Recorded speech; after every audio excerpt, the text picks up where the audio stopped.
Good morning mga guys. Napakaganda po ng panahon natin ngayon. Medyo maulan at sobrang linaw po ng dagat.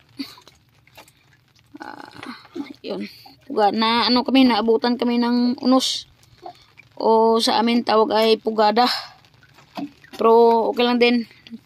Medyo nabasa ng konti pero may mga reserba namang damit.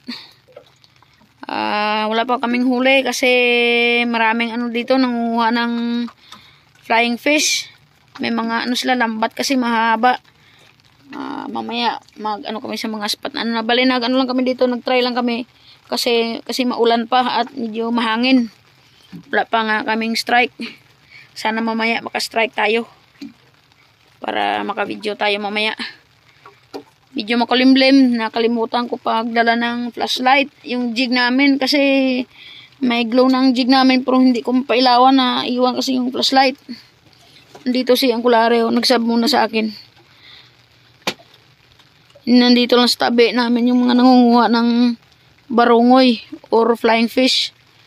Iwan ko anong tawag sa inyo dyan ng flying fish, basta sa amin barungoy yung tawag. Update ko na lang kayo mamaya mga guys pag makahuli na. Nasa kami na spot, tawag sa amin Bauluhan or Big Eye Valley spot. Mamaya baka punta kami sa medyo malalim ng mga spot. Sana makahuli tayo mamaya. Sige guys, update ko na lang kayo mamaya. Guys, yung tinatawag namin na na muros-muros dito sa amin, black scabbard na masarap. Ito yung masarap na black scabbard. Kasi to, yung kanyang buto. Hindi siya masyado mabuto sa kanyang gilid ng katawan. Masarap ito na klase. Sobrang sarap nito na black scabbard. Okay mga guys, update ako. Mga na 11 na siguro ito, 11 AM.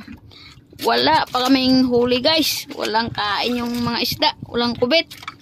Yung karen kasi pikot-ikot. Nag-break kami ngayon, nagkain pa kami ng pananghalian.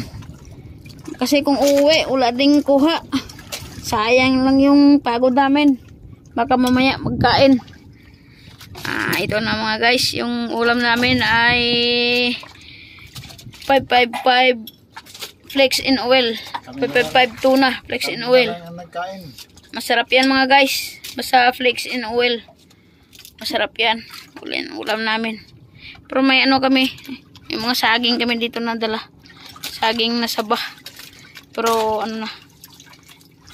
ubos na. Sige mga guys, update na mamaya. Baka makahuli, makapag-video tayo.